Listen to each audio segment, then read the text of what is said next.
Hello and welcome everyone to IT Pro Guide. Mohammed Nias with you. In this video, we're going to see how to migrate Hyper-V virtual machines to Microsoft Azure using Azure Site Recovery. This video is the third video in our Azure Site Recovery video series. In the first two videos, we were talking about the Azure Site Recovery and one of the network connectivity options also we demonstrated in the second video. And this video is about how to move virtual machines in Hyper-V from on-premises to Microsoft Azure. The scope of this video is to explain Azure Site Recovery for migration, an architecture, and an introduction to the demo infrastructure, then a step-by-step demo on how to migrate Hyper-V virtual machines to Microsoft Azure. So look at the previous videos. The first video we talked about introduction to Azure Site Recovery, why we use Azure Site Recovery, how we're going to migrate Azure Site Recovery, and different network connectivity options we were discussing in the first video. And in the second video, I demonstrated you how to connect your on-premises to Microsoft Azure using site-to-site VPN to have a secure communication between your organization and your private space in Azure Data Center. So what is Azure Site Recovery? Azure Site Recovery is a feature from Microsoft Azure, or it's a service from Microsoft Azure for disaster recovery. But you can use it for migration. The difference between a disaster recovery and a migration with an Azure Site Recovery is you replicate your on-premises machines to Microsoft Azure and you fail over to Microsoft Azure, but you cannot fail back to on-premises as it is a migration.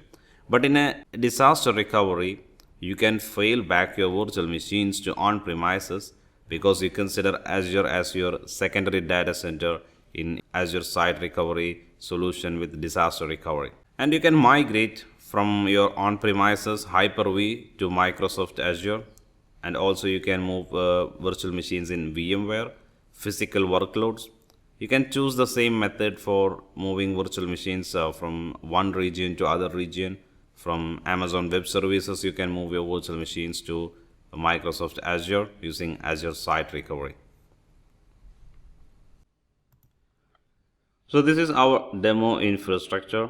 In the second video, when we did the site-to-site VPN, we set up a virtual network in Microsoft Azure, and this is my private space. And we set up a VPN gateway. Then we prepared a connectivity between on-premises and Microsoft Azure using site-to-site VPN. Then we replicated the domain controller to Azure so that we have a secondary domain controller available. Then this is what we did. Now we need to move these virtual machines to Microsoft Azure. Moving these virtual machines doesn't need to have a site-to-site VPN. You can do it in public internet, and you're not supposed to do it through the site-to-site VPN as it adds more overload to the network. So you have two choices, either go for an express route or go for the public internet based upon the quantity of data you want to move. So following are the steps that we need to do to move our virtual machines from Hyper-V to Microsoft Azure. So you can see I have added a service called Recovery Service Vault, and after this I have to run steps that mentioned here so that I can move my virtual machines from here to Azure production subnet. So what we're going to do is we're going to install an application into Hyper-V, and this application will take care of replication of your virtual machine from on-premises to Microsoft Azure, and that is going to stay in a storage, and the storage will hold your disk and keep replicating from on-premises to Microsoft Azure. Then once we run a test failover, this virtual machine gonna up and running in this subnet, and you will be able to test all the connectivity, everything. And once you are okay, then you can have a planned failover by shutting down your on-premises virtual machine. Look at the architecture here. What you need is you need an Azure subscription and an Azure storage account and a virtual network with Azure. You're going to place your virtual machine workloads in Azure VNet Then when you start replicating your on-premises virtual machines, it's gonna stay in Azure storage as a disk or as your data. Then you need Azure subscription to run your workloads, to run the services that you need for your organization. In Hyper-V, you're gonna install an Azure Site Recovery provider, which is an agent you install in Hyper-V host. This method is particularly for Hyper-V host, standalone Hyper-V host or cluster node. If you want to migrate using VMM, then go back to the playlist, you will find other video. Then Hyper-V virtual machines, you have nothing to do there because Hyper-V host will manage replication of your data from on-premises to Microsoft Azure. Following other steps need to be executed to complete your migration successfully. And in this video, we're going to demonstrate a step-by-step demo on each of these steps.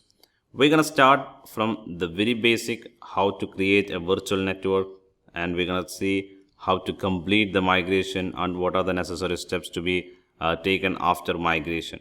So this video is enough for you to start and complete migration because we use a public internet for moving our workloads from on-premises to Azure. And if you want a secure connectivity between your on-premises and Azure, it is highly recommended. You can go and watch a site-to-site VPN, the second video, the video just before this one, that will guide you how to do that. But if you just want to see the migration and you have already a site-to-site VPN setup, or you're going to prefer some other way of connectivity, this is enough to move your workloads from on-premises to Azure. Before you migrate virtual machines to Microsoft Azure, you have three things to do in your virtual machine. The first thing is make sure all the updates are installed. There is no pending updates to install in your virtual machine.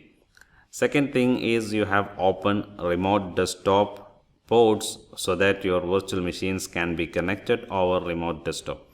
If you want, you can keep the ports open. Once you test and verify the virtual machine, you can tune it later. Or if you have a site-to-site VPN connectivity, then make sure at least the local ports are open for the remote desktop. Then the final one is you have to allow remote desktop application in firewall, and also you have to enable remote desktop in your virtual machines, because that is a way of connecting your resource once you move to Azure. So that part is very important. Otherwise, you will see your virtual machine, but you will not find a way to connect your virtual machine in Azure. Let's start our demo. Log into Microsoft Azure. The first thing we're going to do is to create a virtual network and a subnet for production. So go to Azure Services and find Virtual Network. Virtual network is your private space like your data center in on-premises.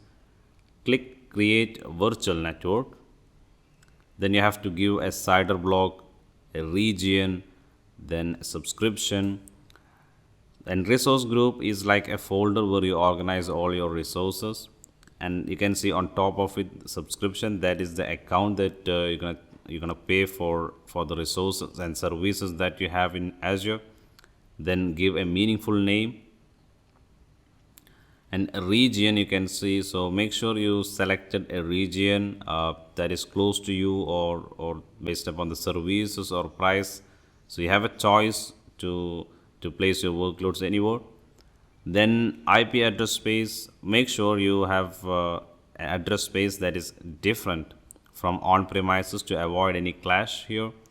Then you can add multiple subnet here. I'm going to edit and modify default subnet to production subnet, something meaningful like this. You can change it like application subnet, web subnet, database subnet. It is highly recommended to have a separate network for testing in Azure Site Recovery, as it is a demonstration purpose. I will do the failover and all the testings with the same network. Keep the other settings as default, then click to create the virtual network once the validation completed.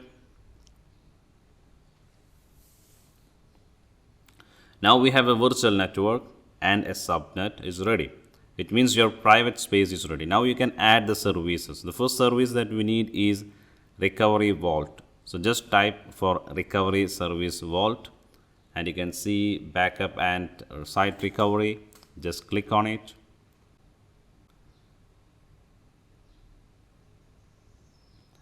Now let us fill up the form like resource group, the first thing, then vault name. You can give a meaningful name here. Then you have to make sure that the resource group and the region that you have selected is same as your virtual network. As I said before, that the virtual network and the resource group, the scope is limited to the region. Just review your configuration summary, then click to create a recovery service vault.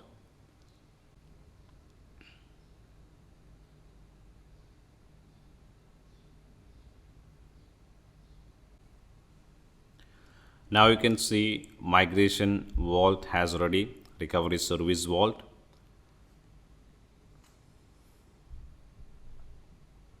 So once you set up the recovery vault, the first thing to do is to prepare infrastructure. For that, you have to go and select site recovery from getting started. So once you click on the site recovery, you will see three different options: prepare infrastructure, then step 1, step 2. Click on prepare infrastructure. So where are your machines located? It's on premises. Where you want to move this machine to? Microsoft Azure. Then so select Microsoft Azure. Then are you performing a migration? Yes, performing a migration. There is a different option called Azure Migrate. We are aware about it. We will do a separate video on this topic. Then virtual machines or on premises or VMware. So answer it Hyper-V. I don't have a VMM. We'll go for other video series for VMM. So mostly, so we filled up the necessary details. Just click OK and move to other window. Then deployment planning.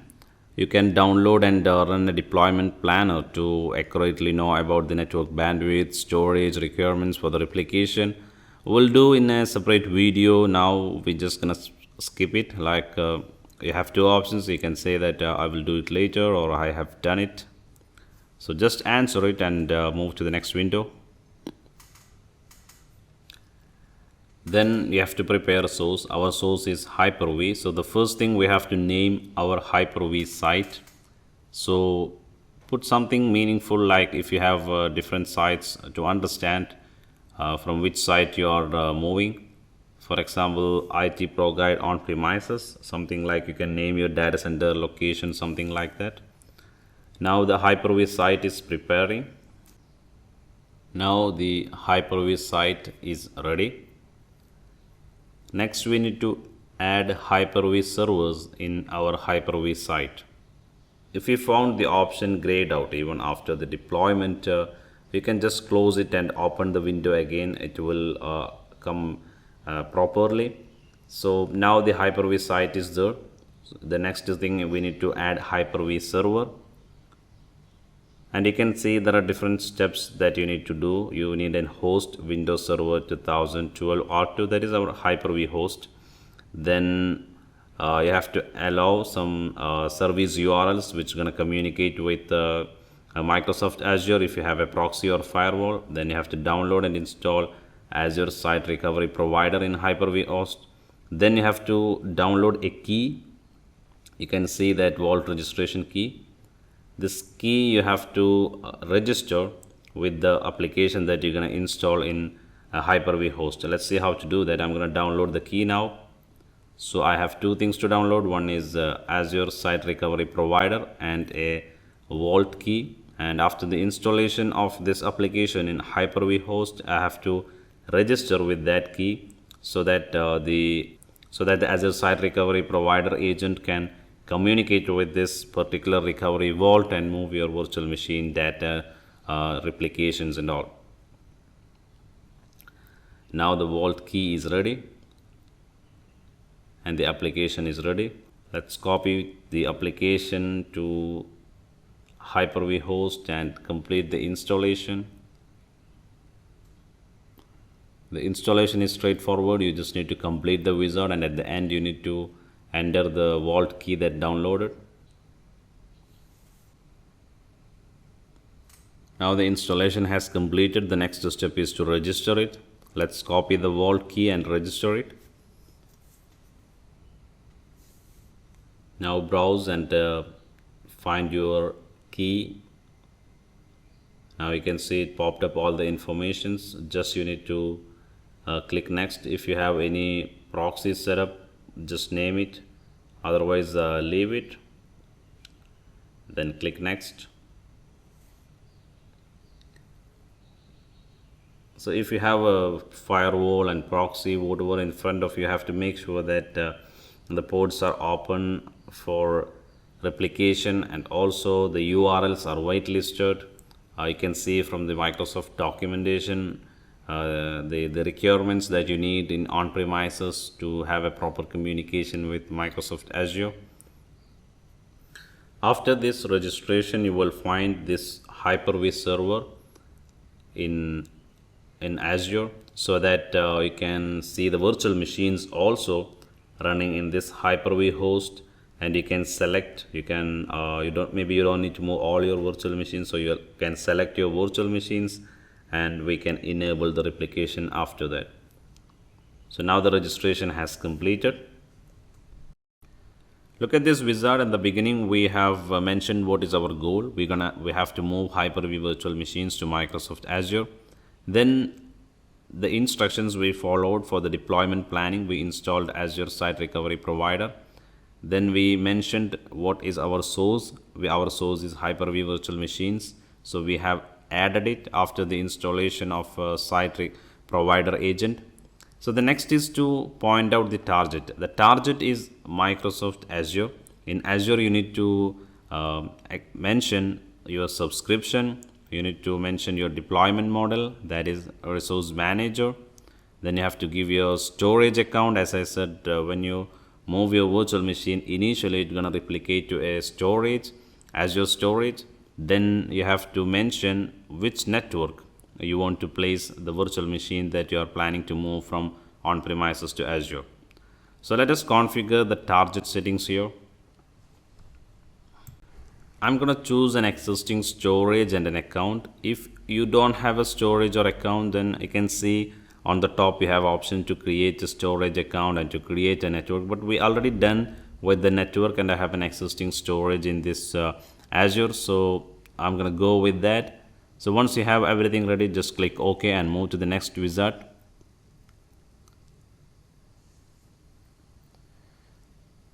Here the replication settings, that is a replication policy. You have to create and associate a replication policy with this protection. So just click create and associate, and you're mentioning that like the copy frequency, recovery point, retention, and the snapshots. So this you can go with the same default values unless you have a specific reason. And also you can choose based upon your network requirements. If you don't think that copying every 5 minutes is not a fair option, then you can change that also. And if you need more recovery point retention in house, you can add it also. And you can give different choice if you don't want to initiate the replication immediately. Once you have made your choices, just click OK. Now a new replication policy has been created. So we mentioned all our details like protection goal, deployment source and target, then what kind of replication we're going to plan. Once you complete everything, you're going to complete this prepare infrastructure wizard. Click OK. The next step is to replicate application. So you have to go and select step 1, replicate application. Then come back to migration vault site recovery, then click on replicate application. The source is on premises. Are you performing a migration? Yes, we are going to perform a migration. Then source location, that is IT Pro Guide on-prem, because we have, this is the site we have created in the previous step. Then click OK. Then target, here it is Cloud RG. This is a resource group what I have created. Then I have to select a storage account. The storage account is already there, otherwise you can easily create it. Then come back to the networking. You have choices, you can configure it later. Let's configure it now. I have a virtual network ready. So let us point the target as Azure Virtual Network available in this. VNet Cloud is my network. Then I have a subnet, that is production network subnet. Click OK. I have only one virtual machine in that Hyper-V host, so just select your virtual machines that you want to replicate. So I just selected one virtual machine, then click OK.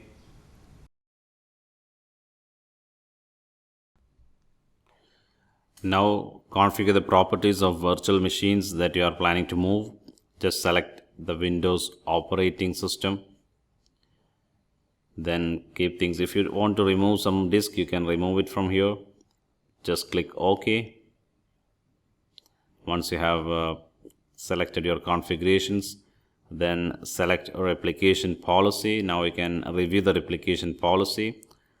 After you click enable replication, Azure gonna initiate the replication of your virtual machine from on-premises to Azure.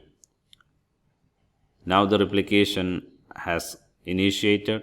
You can go to replicated items once you initiate the replication, so that you can see the status and the state of replication. Just click on the replicated item. You can see the replication has started.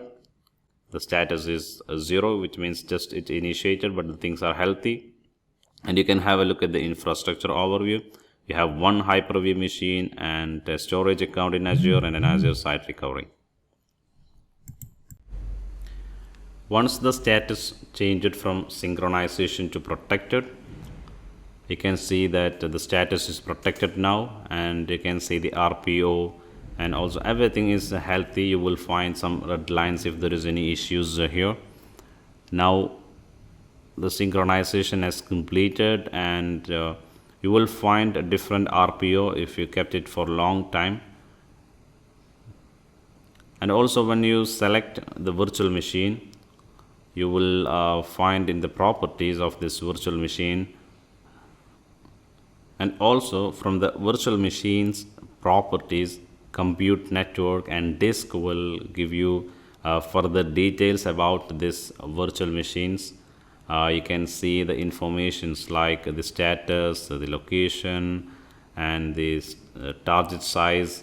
And in the computer network, it will show you the configuration, and the disk also it will show you the other details. Let's go for a test failover.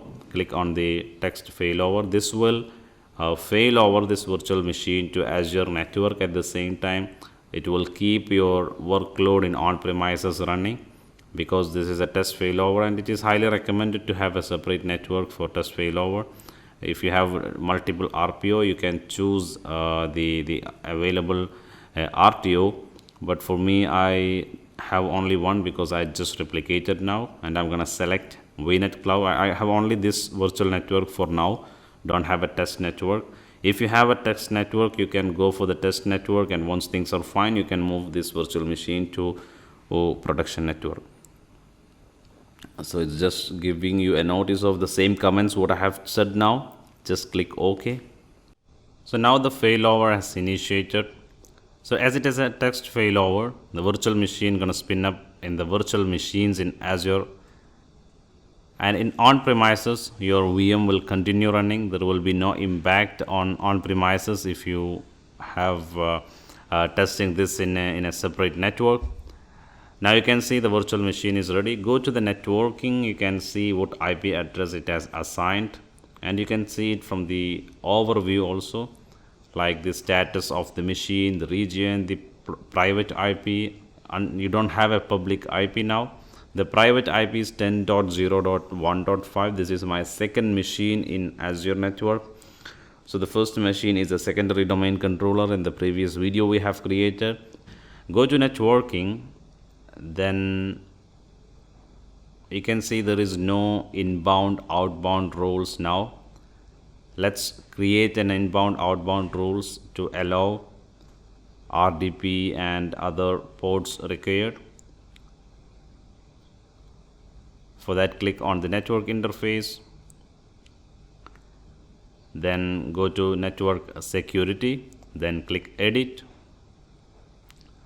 I have a network security group already available, just click on it. If you don't have, you have to create it. You will find a video in Azure networking video series on how to create a network security group. When you come back to the virtual machine networking, you will find the security rules that is effective now. Now you can see that the RDPs has opened from any source. You're supposed to limit it actually, but as it is a test environment, I'm going to give it open. Then I'm going to add public IP. For that, go to IP configuration, then select the IP address, private IP address. Just enable the public IP address. Then I don't have any public IP address free now, just so I'm going to create a new public IP address. Then click save, so that you will have a public IP assigned for this virtual machines. So now you have a public IP assigned to this virtual machine, so you can have a remote desktop from internet to this virtual machine that you have just switched to Azure.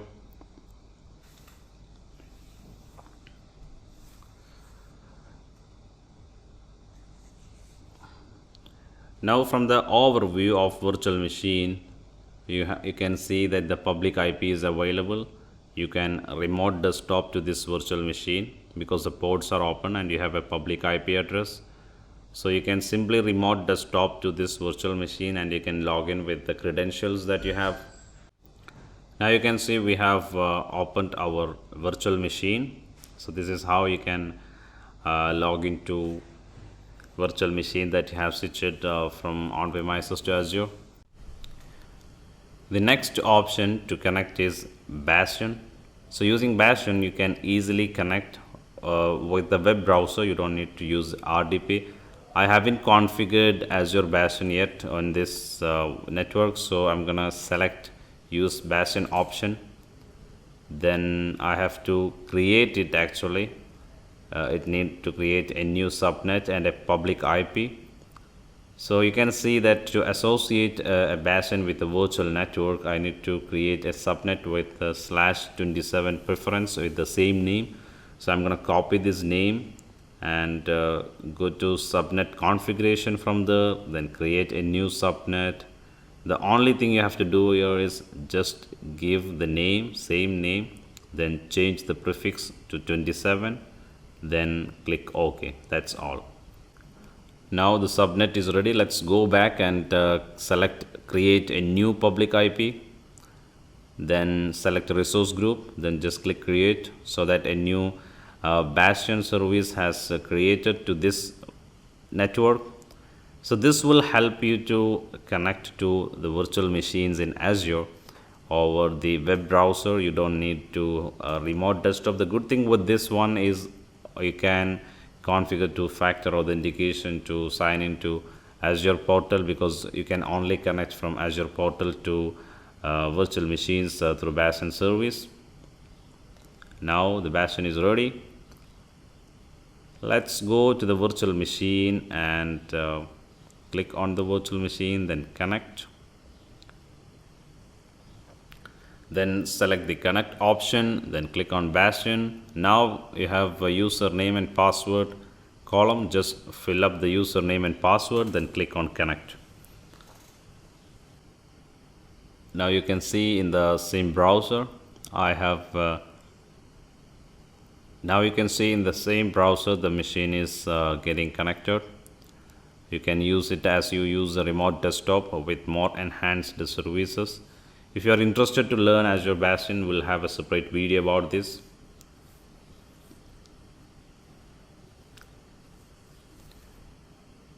So we have two ways to connect it to this virtual machines. One, you shift to Azure. The other way, if you have any other virtual machine running in the same VNet, you can remote desktop locally with the local IP. For example, I have a domain controller in this machine, so I can remote desktop from the domain controller to the new virtual machine, as they are in the same network with the local IP address. In that case, I don't need a public IP address. We will see how to do that once we do a planned migration. Go back to Azure portal, migration vault, then select the replicated item, select the virtual machine. It is time to clean up the test failover, and we can put any comment. Then select texting is completed, delete the test failover virtual machine. So the process will delete the test failover machine, and we're gonna go for a planned failover. And during the planned failover, the virtual machine in on-premises shut down automatically, as you have an agent running in Hyper-V host. Then a new virtual machine, the one we replicated, gonna spin up in Azure. Now you can see all the steps in cleanup test failover has completed. Let's go back to migration vault, then replicated items, click on the virtual machine. Now it is time to go for a planned failover. So the good thing with the planned failover is it is like it shut down the other side automatically to complete the pending sync. In a failover, it didn't take care of what is going on in the on-site. It is just switch on the machine here. So it's better to go for a planned failover. You can see the running state of a virtual machine is up and running. Let's click on the planned failover, and we will parallelly see the status of virtual machine. Just click OK.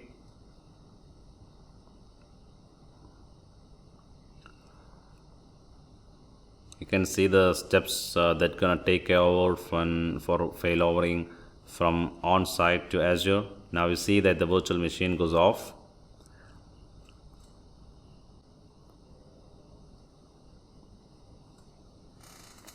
Now the planned failover has completed and the virtual machine is running. You can go to the virtual machine and you can see this time the virtual machine name is VM. Before it was VM test because it was a test failover. The first thing you can do is you can go to Bastion and you can try to connect it. Now we have a Bastion setup, so it is easy. And also you can go to the boot diagnostics and you can see a screenshot of your virtual machine. You can see that the virtual machine is spinning now. Now you can see the virtual machine is ready. So go back to Bastion. You can try to connect it. From the overview, go to connect. Whatever the changes that you have made in the test failover, you will not see it here because that virtual machine has already deleted. Go to Bastion and enter your username and password.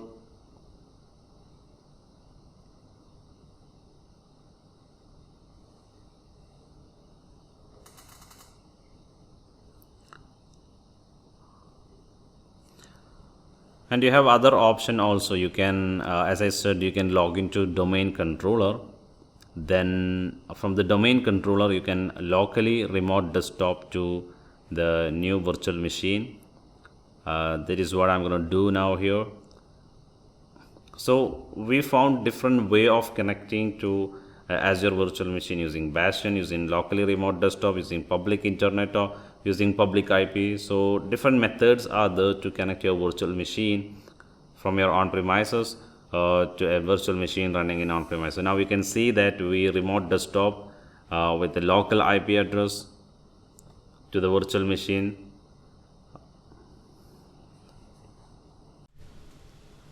Now let's complete the migration. For that, to go back to migration vault, then go back to the replicated items, then you have to select the virtual machine, then you can put complete migration. So what step gonna happen is it stop the replication, then it delete the virtual machine data from the Azure storage. So just read the information, then click OK.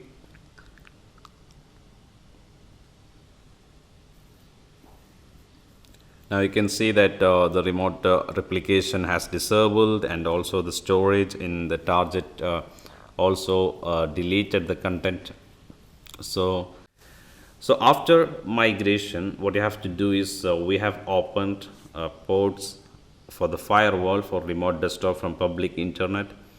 So those things you need to tune it back. You have to reconfigure the firewall of your operating system, and you have to put appropriate rules in network security group in Microsoft Azure, so that your virtual machines will keep protected. If you have a site-to-site VPN connectivity, then you don't need to open any public ports unless you required it.